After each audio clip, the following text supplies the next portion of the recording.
Estimados estudiantes, vamos a dar inicio con la sección 2 del tema de ácidos carboxílicos, ésteres, aminas y amidas. Las aminas son compuestos derivados del amoníaco en los que uno o más de sus átomos de hidrógeno han sido reemplazados por grupos alquilo o arilo. Los átomos de nitrógeno por lo general forman 3 enlaces. En base a eso, dependiendo de cuántos grupos hidrocarbonados estén enlazados al nitrógeno, se pueden encontrar aminas primarias cuando hay solo un grupo alquilo, las aminas secundarias cuando son 2 grupos alquilo y las aminas terciarias, que en este caso son 3 grupos alquilo enlazados al nitrógeno. También se pueden encontrar enlazados a este nitrógeno una molécula de benceno, como se muestra en el caso para la molécula conocida normalmente como anilina. Al igual que las moléculas ya estudiadas, las aminas también se pueden representar en estructuras de esqueleto, como se observa para una amina primaria, una secundaria y una terciaria. Las aminas tienen puntos de ebullición mayores que los correspondientes hidrocarburos de masa molecular similar, pero menores que los alcoholes. Las aminas tienen enlaces nitrógeno e hidrógeno polares, por lo que son capaces de formar puentes de hidrógeno. Sin embargo, el átomo de nitrógeno de las aminas es menos electronegativo que el oxígeno de los alcoholes. Por eso es que estos enlaces son más débiles en las aminas. En las aminas primarias, el NH2 puede formar más enlaces de hidrógeno, por lo que estas tienen puntos de ebullición más altos que las aminas secundarias, de igual masa molecular. En las aminas terciarias no es posible la formación de enlaces de hidrógeno, puesto que no hay enlaces NH, por lo que sus puntos de ebullición son inferiores y similares a los de los alcanos y de éteres. Por esa razón se propone el orden siguiente. Las aminas primarias tienen puntos de ebullición mayores que las secundarias y esas a su vez que las terciarias. Al igual que los alcoholes, las aminas más pequeñas, incluso las terciarias, son solubles en agua, ya que pueden formar enlaces de hidrógeno con moléculas de agua.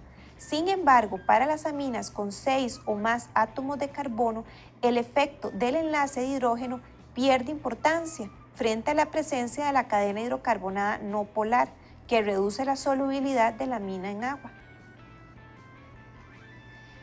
En capítulos pasados, vimos que el amoníaco es una base de Bronsted y Lowry, ya que acepta protones del agua generando iones amonio e hidróxido. La ecuación del proceso es la primera.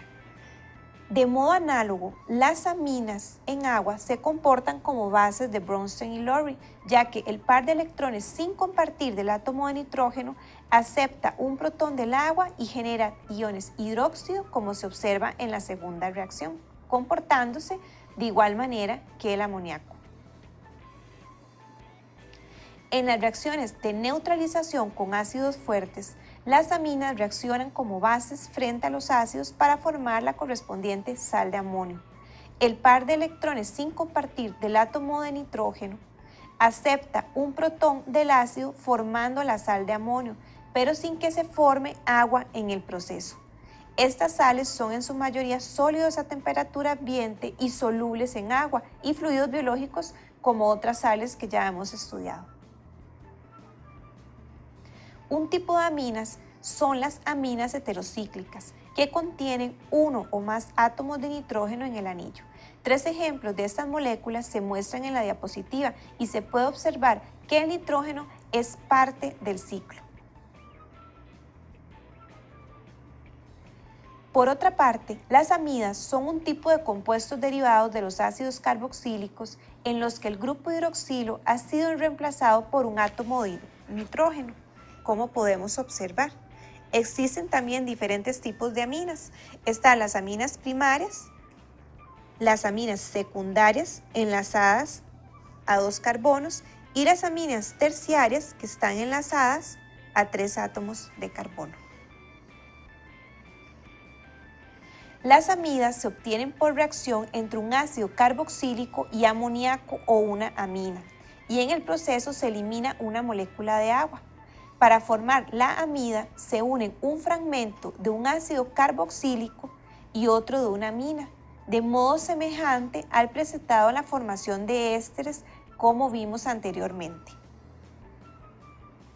Las amidas no tienen el carácter básico que caracteriza a las aminas. Solamente la forma amida es líquida a temperatura ambiente, mientras que las demás amidas son sólidas. En las amidas primarias, el grupo NH2 puede formar varios enlaces de hidrógeno como vimos anteriormente, lo que propicia que las amidas primarias tengan puntos de ebullición mucho más elevados. El punto de ebullición de las amidas secundarias es menor, ya que el número de enlaces de hidrógeno que forman es menor. Las amidas terciarias tienen un punto de ebullición aún menor, ya que no pueden formar enlaces de hidrógeno con otras moléculas de amida terciarias, solamente con moléculas de agua. Cuando a un enlace de tipo amida se le añade agua y se disocia la molécula, se dice que se ha hidrolizado. Cuando en la reacción de hidrólisis se utiliza un ácido, como en este caso, los productos que se obtienen son un ácido carboxílico y una sal de amonio, como se plantea en la reacción de la imagen, en donde se forma la sal de amonio, que es cloruro de amonio, y el ácido etanoico. En cambio, si la hidrólisis se lleva a cabo en medio básico, se obtiene la sal del ácido carboxílico y amoníaco o una amina. En este caso podemos observar cómo lo que se forma es una amina. Por último, realicemos el siguiente ejercicio que nos pide hacer los productos de hidrólisis de la amida secundaria. En este caso, se genera la amina respectiva y la sal del ácido carboxílico por la ruptura del enlace entre el carbono del carbonilo y la amida. Estimados estudiantes, hemos finalizado con el tema de ácidos carboxílicos, ésteres, aminas y amidas. Los invitamos a continuar con el siguiente tema.